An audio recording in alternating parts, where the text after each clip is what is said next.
going on, guys? Good morning, good morning, good morning, good afternoon, or good evening if you are coming in to watch this episode live. We are ready to rock and roll on another big week, and I'm super freaking pumped to be doing this episode. So as you're ripping into this one, guys, you know what to do. Get into those comments. Let us know that you're coming in to watch this one live. And if you do end up watching on replay, please hashtag replay in the comments to let us know you've been here. We're going to be going big. I'm just going to let you know we're going to be going big in this episode. So make sure you get down to the comments and let us know you're here. And by the way, guys, if you're unaware or you're new to the show, we stream this across a bunch of different platforms, and we do it through one streaming software. So if I don't say hi to you, it's because I can't see who you are. And the reason is that we just need to just once, we need to authorize Restream, which is our streaming software, to be able to display your name. So first cab off the rank, morning.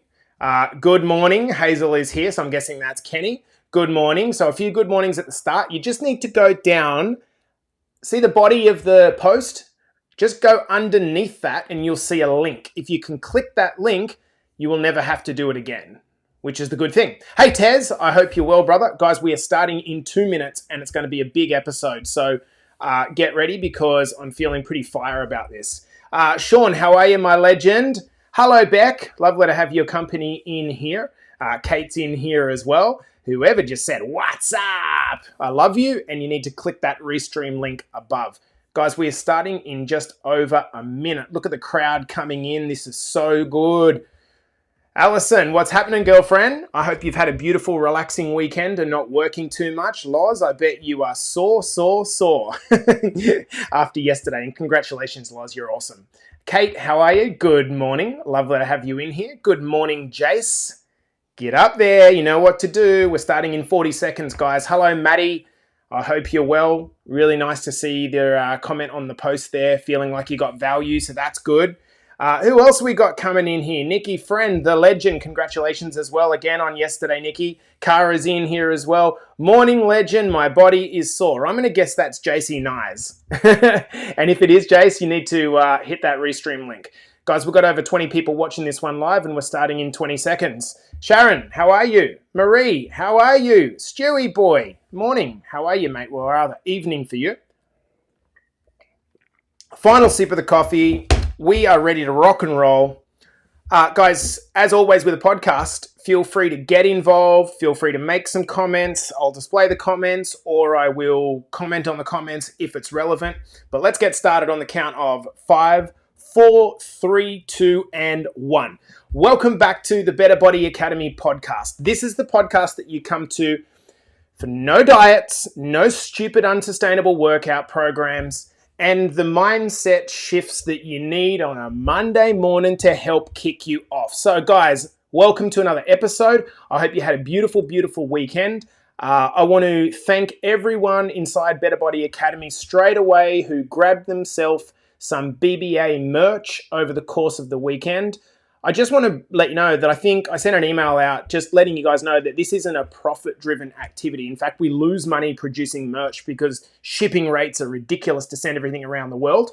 This is a badging thing. This is a team thing. And maybe this might play into this podcast a little bit. So thank you. We appreciate you wearing it. And if you still want to grab merch, you've got about 8 to 10 hours to do so before we close it off. Just a quick note as well, I want to congratulate all of the guys that did the Central Coast Run Fest on the weekend. I want to especially congratulate Jace Nyes and Lauren on their incredible results. Just kind of getting out with people, you know, like Tez and Nikki and Clint. Absolute legends. Congratulations and well done. Like, super proud of you guys. So let's get into today's episode. Now, this comes off the back of a recent discussion we had over the weekend in our men's mastermind program. I'm really hoping that this episode fires you up, inspires you to go deeper, trust yourself, because in 6 to 12 months, your life can be very, very different from what it is now. I'm hoping this episode encourages those of you that are struggling to not give up. When you move from a scarcity mindset to a mindset of abundance and infinity, you can do anything. Now, if those two words sound a little bit too hippie for you, that's cool. Let me simplify it. You can do way more than you currently are. On Saturday morning, we had about 10 guys together in our men's mastermind and we had a call. Now, if you look at the men in that room, guys like Trent Cooper and Clint Guyot and Nicky Friend and Troy Whitelam, these are not like flashy guys. But these men are starting to develop a realization that they've been playing too small for too long. And now they're just like increasing their pace and they're determined to make up for it. I also want to make a note to the women in the mastermind that are doing the exact same thing. Now, these mastermind guys and girls are starting to break through the glass ceilings of their life. They're doing bigger and more challenging things in their health, in their relationships, and in their careers. It's really crazy what happens when you put people in a container where we don't have to worry about playing pretty. We can just get the right people into the room and get them thinking on a higher level. Now, on this call, I asked the following question. I asked, reflect on your year so far. What is the thing that you are most proud of? Now, I would have expected that a lot of the guys would have said stuff like, running a marathon or dropping 20 kilos or smashing a massive year of business, whatever it was. Now, one of the lads, Trent, perks up and he says the following statement.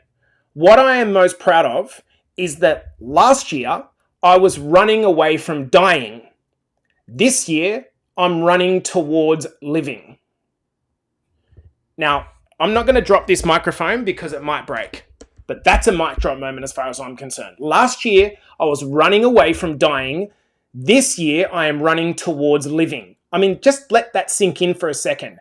How many of us are running away from dying right now? And the word dying can be taken literally or figuratively. Maybe you're like Trent. Maybe you're at risk of developing diabetes or having a heart attack or dying at 45 years old from being overweight.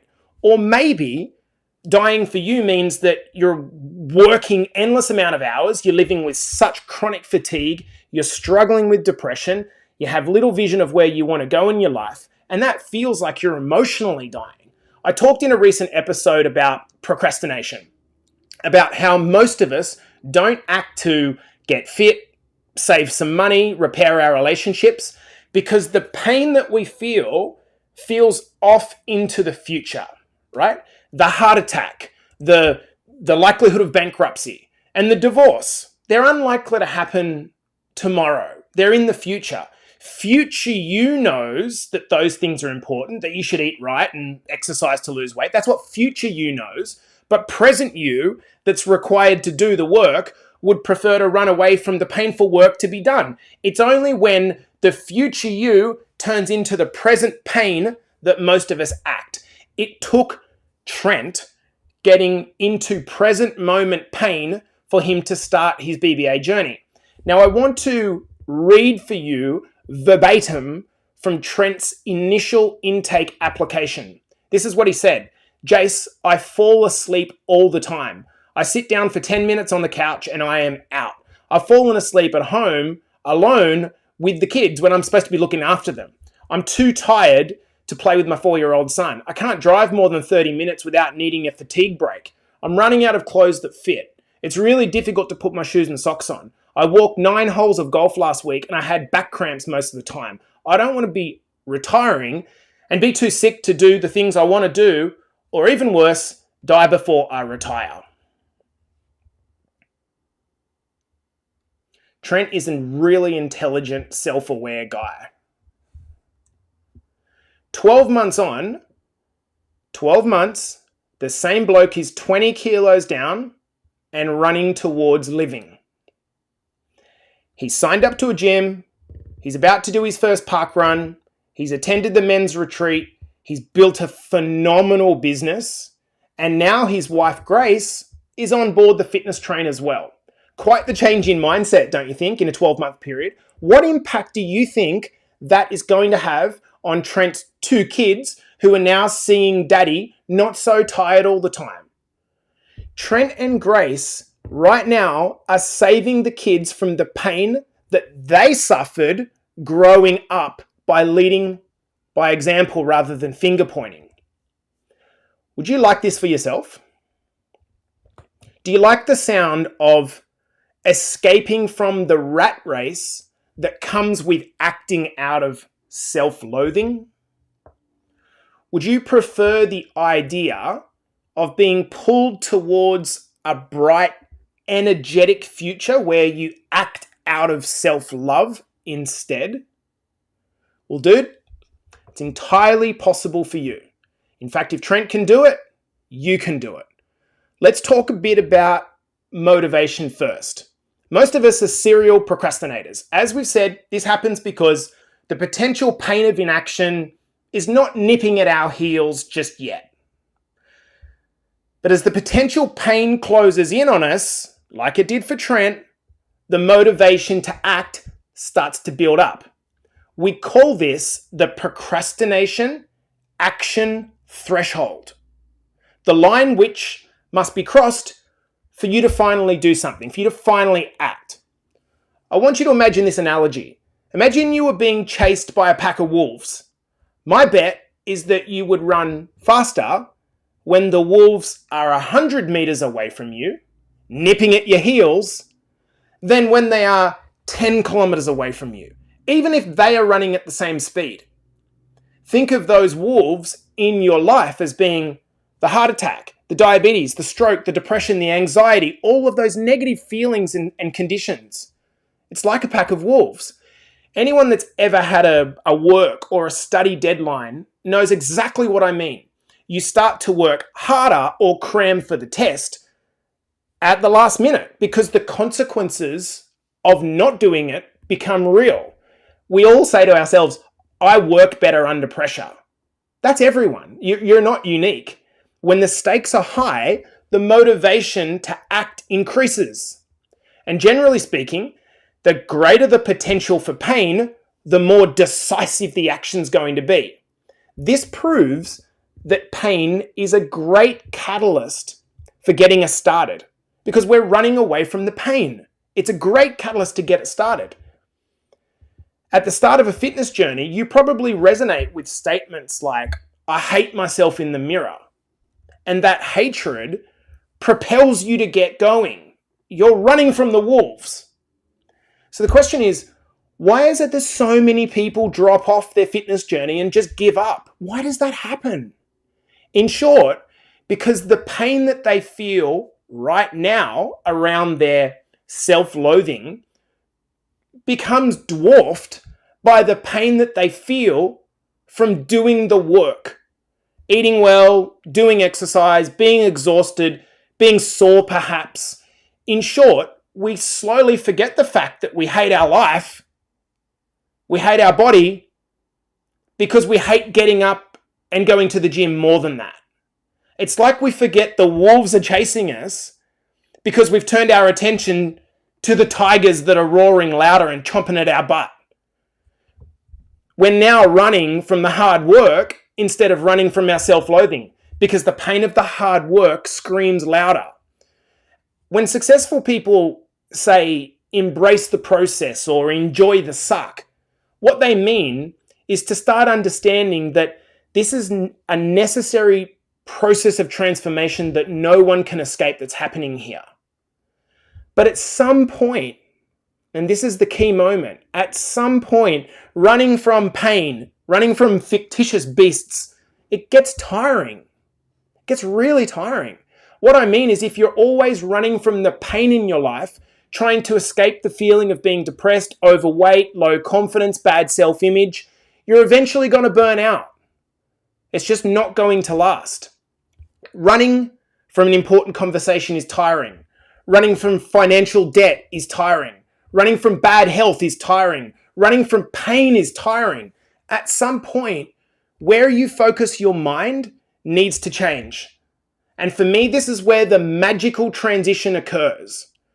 Listen up. This is the transition I look for in our clients where I know once this has happened, they are never going back to the old person that they used to be. This is the transition that happened to me when I went from hating a job and running from the pain to finding my purpose and running towards life like Trent articulated. It's when a person no longer acts out of lack and loathing and starts to become pulled by purpose and self-love. And this is why we have a mastermind program, to hold you in a container for long enough for that transition to take place. So how does the transition happen? Well, in preparing for this podcast, I called Trent with a question around his personal experience. Trent, when you were 5 to 10 weeks into your transformation, like many of you are right now, when the novelty had worn off and it was that familiar period where you'd typically quit or push ahead, what was it that kept you in the game? You want to hear what he said? Jace, I kept reminding myself that dead people can't support their families. And in that moment, I realized that while we want to move our focus away from negative, consequence-based motivation, we don't want to completely remove pain because it's the ultimate leverage. In my life, I have a vision to expand our reach, create real-world change, impact millions of people. I'm drawn to the positive. But like Trent, the negative motivation for me is still always there. I never want to go back to having to do something because someone told me to do it. That negative motivation drives me to work really hard. I never want to feel abandoned by my partner, and that makes me a good husband that keeps showing up. And while I realize maybe there's a little bit of a lack mindset here, I want to be transparent about it rather than just paint pretty pictures about rainbows and unicorns. But why is it when you start moving towards living instead of just escaping from dying? How can we do that?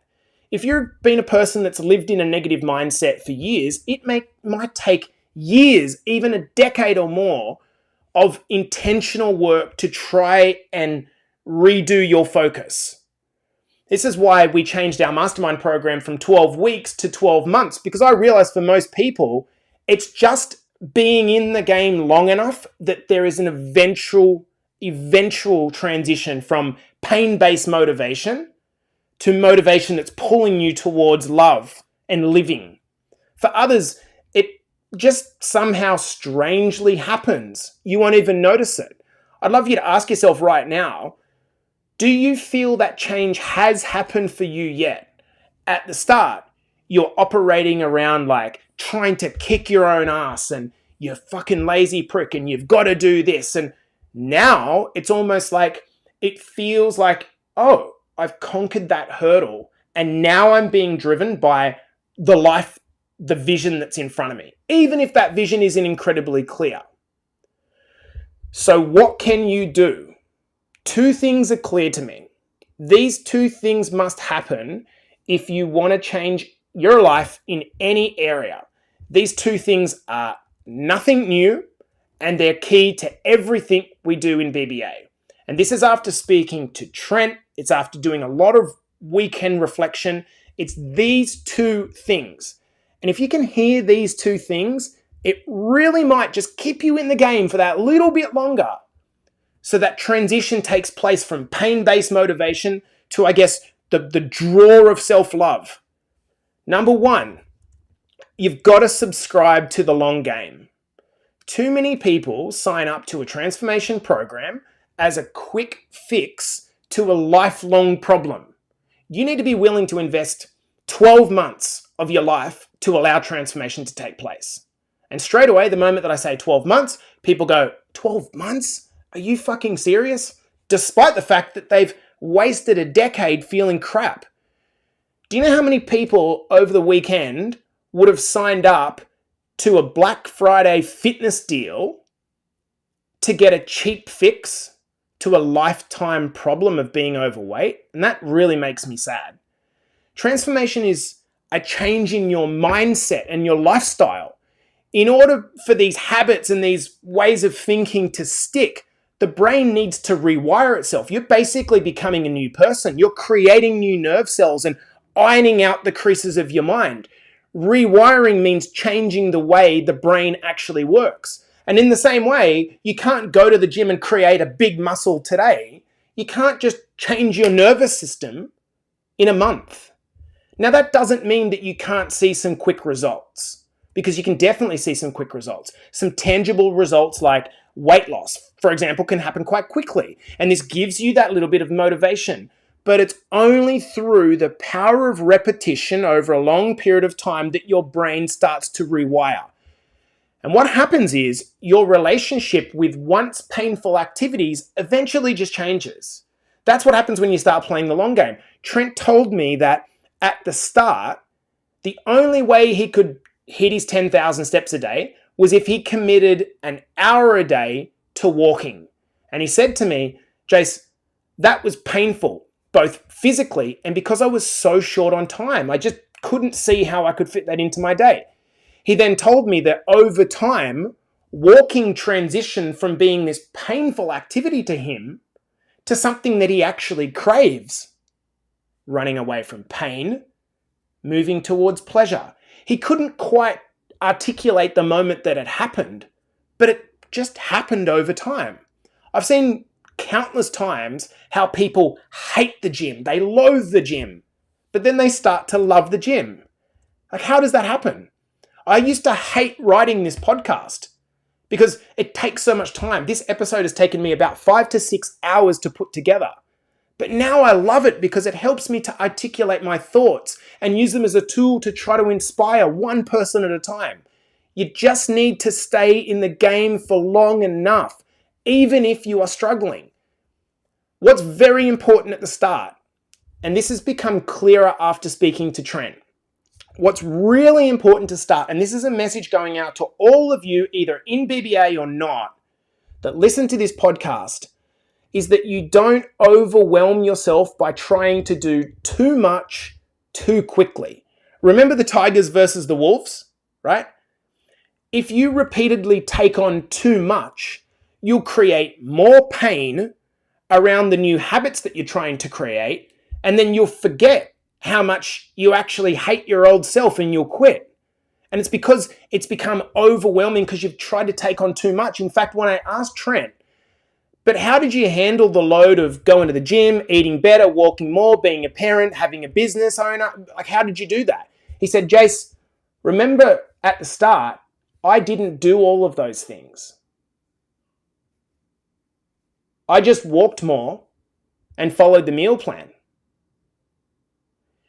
You must be willing to play a long game where messy action is much better than perfect inaction. And if you stay in the game long enough, that transition will happen.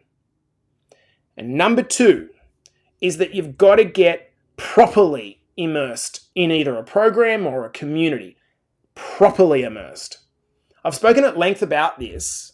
You need to get in the right crowd, straight up. Here's what Trent said. I saw Steve Byron completely transforming in front of me. So I knew the program worked. And then when after I started, I saw Troy Whitelam just changing his entire life before my eyes. Jace, remember, I'm his accountant. When you have a constant reminder every day on how the process delivers the result, it puts the responsibility on you to take action. You can't blame other people because the people around you are doing it and getting results. When you wake up and you see people and you participate in discussions like this with other people cut from the same cloth, it makes it so much more real than flicking through your phone on Instagram looking at a bunch of disconnected steroid monkeys that live in the gym. The social proof washes over you because it's there in front of you, and you start to think things like, well, if Trent can do it, if Kara can do it, if Xanth can do it, or Aaron can do it, or Steve can do it, I can do it. This is, for me, is critical. I just needed to see another person that is doing what I want to do and lynch onto that to know that it's possible. But please, please, please know there's a difference between being in a community and actually immersing yourself in it, like properly immersing yourself in it. Like, let me ask you a question, like straight up. Do you want it? Or do you really fucking want it? Like you really want it. You are sick of feeling crappy and you want to feel amazing. You've got to get involved. You've got to opt in. There are multiple things that you have access to in this program that you can choose to opt into or not. The podcast, there's 260 episodes for you to go back and listen to. Wash your mind with it. The coaching calls, we have 2 slots every week. Are you turning up at least every couple of weeks? The Facebook community, are you engaging in it? Every time you make a post, you cast a vote for the person that you're becoming. This is what the winners are actually doing. If you listened to the podcast by Clint Guyett, a busy dad, business owner, like he's just busy. Yet his one piece of advice for new people starting was you have to get involved in everything. If there's an opportunity to jump in, get involved. Start going all in on the community and creating bonds with new people. So let me finish this podcast by asking you, where are you in this transition? Okay? Are you still running away from the negative? And if you are, that's okay. But at a certain point, it's got to transition, right? You can't grow a beautiful, this sounds wanky, but you can't grow a beautiful tree from a pile of dog shit. You just can't. At some point, you've got to start treating yourself with some self-respect. The talk in your mind has to be optimistic. Every time you verbalize a negative thing, such as I'm tired, I'm unhealthy, I didn't lose weight this week, every time you verbalize that negative thing, you reinforce the story. You have to break with that story. So let me ask you the question. Rate yourself. What is your commitment to the long term? The long term. Second, what is your immersion like in this program and this community to the things that you can opt into? Do you have an end date in mind? Are you counting down the days till the end of your agreed term in whatever program you are? Are you thinking more about quitting than actually committing? Here is a mindset that I have, and the reason that I continue to pay thousands of dollars every year to be involved in coaching programs. The phrase that I used to use was, I'm investing in a program. That feels like something that's external to me, almost like paying rent. Would you agree? That's what it feels like. I'm investing in a program. It feels like I'm paying rent. What I changed it to, and what I abide by now and remind myself of, is that I'm actually not investing in a program. I'm investing in myself, which is internal, which feels like paying down a mortgage for the capital appreciation that I will realize in the future. Now, whether you agree with the idea of rent being dead money or whatever, do you understand the analogy? I'm investing in a program. No, I'm investing in me. And if I keep investing time and resources into me, I, as an asset, will appreciate in capital value such that I'm worth more in the future, both spiritually, emotionally, healthy, financially, all of the ease. Here's the thing. There is a transition that is set to take place inside of you simply by being in the game long enough, by not quitting, by going one more day, if you simply keep playing. When you stop playing the game with an end date in mind and start playing the game as an infinite game, where the goal is just to keep playing, your relationship with this pain will eventually push away and you'll start, as Trent suggested and articulated, to move towards living. And this is when it becomes second nature and you start to embody this as opposed to it feeling like very, very hard work. I feel good having done this podcast because I feel like this creates the right energy. This has been the Better Body Academy podcast, coming to you on a Monday morning, Australian time, for the rest of the world, wrapping up the weekend. I'll see you guys in the next episode. All right, team, we are done. I want this podcast to be what I'd call a pillar podcast, which, when I want to remind people I can feel them dropping away, just like dropping away mentally, I want to be able to send them this podcast and say, listen to this. It's just, if you play the game long enough, it's incredible what you can achieve. If I look at my personal results, has my this year, been phenomenal? I don't know. I think last year was better, to be honest, from a business capacity, was better. But that's only relevant, or that's only problematic, if I'm thinking to myself that I'm in this for a short period of time. I'm not. For the record, I had this vision yesterday, and by the way, let's have a discussion for anyone that wants to talk about this. I had this vision of myself literally doing a podcast at 60 years old, and it's going out to thousands of people, and I'm up to episode 7,421. Now, whether that actually happens or not is irrelevant. I'm not viewing this as like, oh, I had a really bad week. Oh, I had a really good week. That's not the fucking thing, right? My vision is off there. It's like, I'm happy to, as an example, earn less money this week if I can invest in my systems. Now, that translates to you. Are you happy, as an example? Let's just give a classic example. If you have been stuck to diets all your life, right?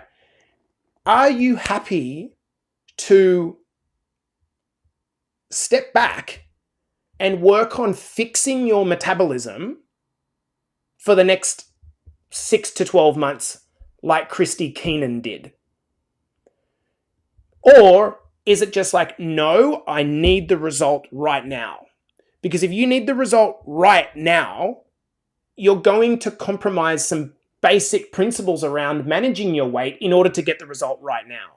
If instead you're willing to say, you know what, like, before I can really get down to the body shape that I want to get to, I need to abandon my relationship with diets. I need to be able to rectify my metabolism. I need to do resistance training, create a better, more efficient machine so that in the future, I can do a good fat loss cut.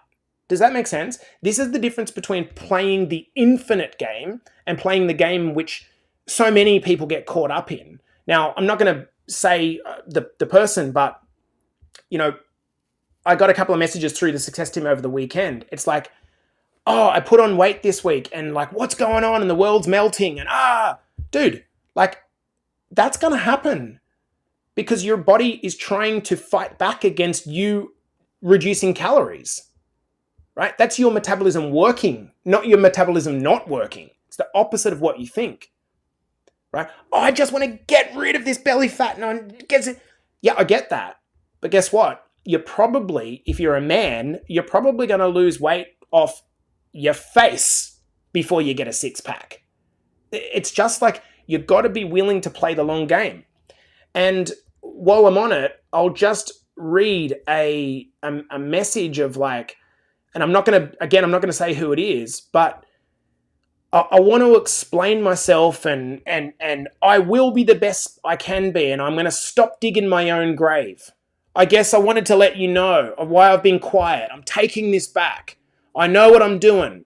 I'm sick of the fucking excuses. All hell's broken loose. I've let shit slip. I'm getting back on the horse. I'm not making excuses. Everything's so hard.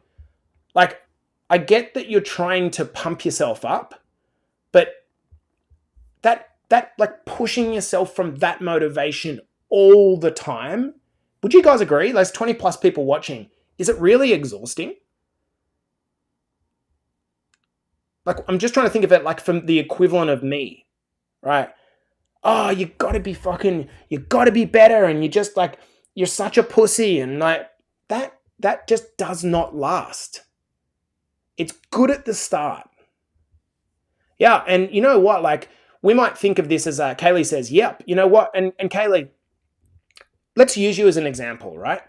So you were on the fence for a long period of time, as previously talked about. You have done incredible. So incredible that just with some comments that you've made over the weekend, just like, I've been in stuck power, like that happens, just so we know. But the error in thinking would be for you to now be like butchering yourself, saying, I've been so fucking lazy the last few weeks. Blah, blah, blah, blah. That's not, right? Look at the year, Kaylee. Look at what you've done this year. Incredible. Press reset. Press that big red button that says reset. Okay, let's go again. You had a couple of weeks of downtime. Maybe that's because you're exhausted, right? Maybe it's because you're a single mom. Maybe it's because you're trying to balance everything in life. So press the reset button. Let's go now. Let's go again, right? It's completely fine to operate, guys, in a fitness transformation. It's completely fine to operate in spurts, right? Yeah, you beat yourself up. Okay, so stop. Just stop, right? It's completely fine to operate in spurts. In fact, I will let you know that trying to teach this is quite difficult, but there is some very strong science that says interrupting periods of deficits with diet breaks and calorie surges and surpluses is one way to really help your metabolism out long term. So I'll give you an example of what that might look like. For a lot of people, they will stay in 1,500 calories forevermore, and then they'll stop losing weight because the body adapts. What there is a suggestion is that every now and then it might be advantageous for you to surge the calories to say 2,000 calories, right, for a week, and then pull it back down again, and then do another 2 weeks, and then pull it back down again.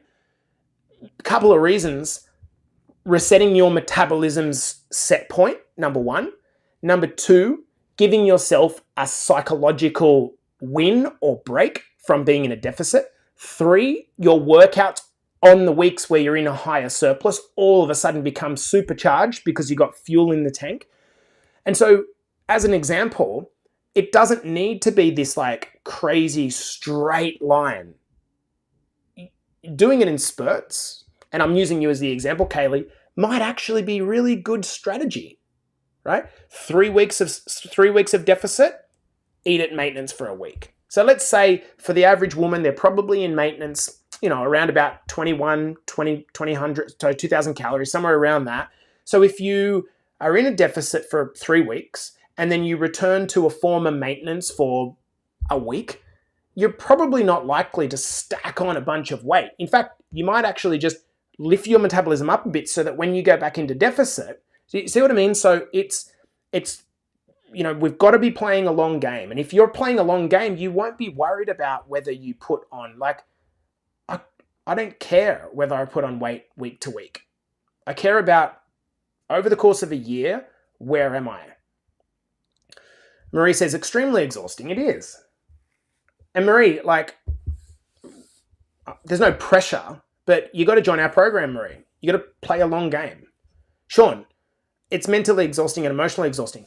So for you, Shauno, like, have a look at yourself, dude. Like, you struggled with this for years and years and years and years and years. Now you're playing the long game, right?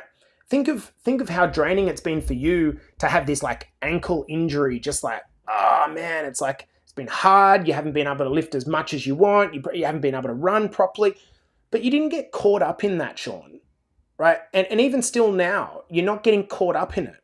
What I'm seeing from you is a guy, and I read your initial intake form the other day, Sean, as a guy who has transitioned from, like, I'm not a great person, almost. Like, that was almost the sentiment coming through. I'm not an asshole. I'm nice to people, but now what I see front and center is a man that knows his place in the world and knows where he wants to go, and is treating a period where, after a separation, a lot of people might go through turmoil and trauma, whereas you've just thought to yourself, you know what, I'm going to use the next year to really work on myself.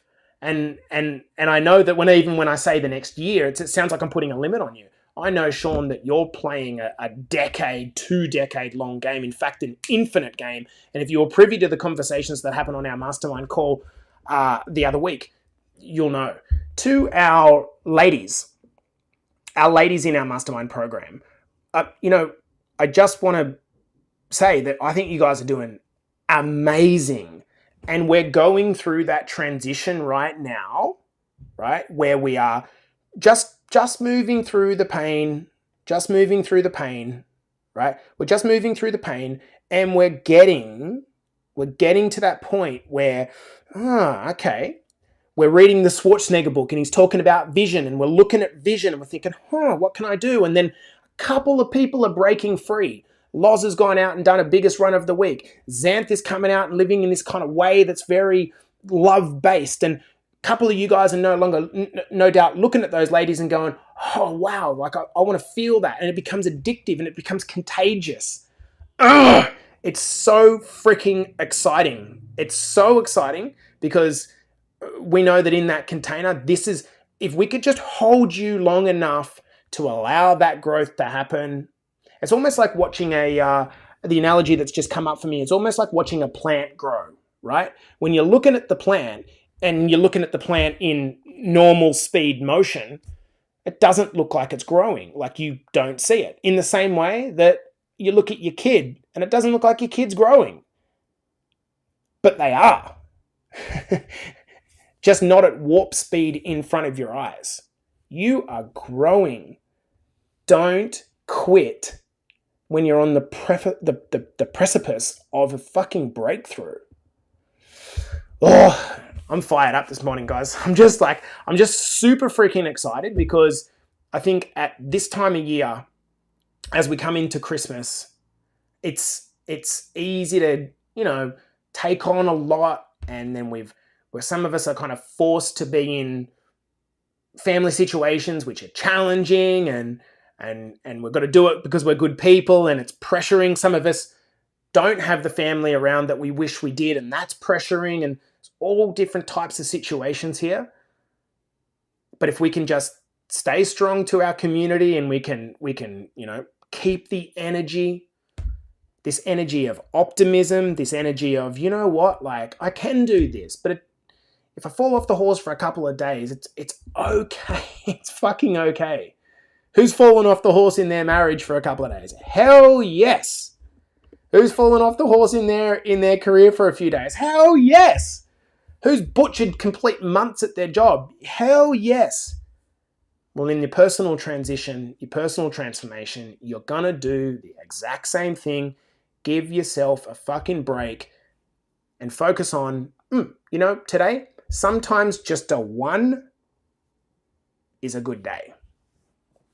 And just be accountable to that. Keep showing up for yourself.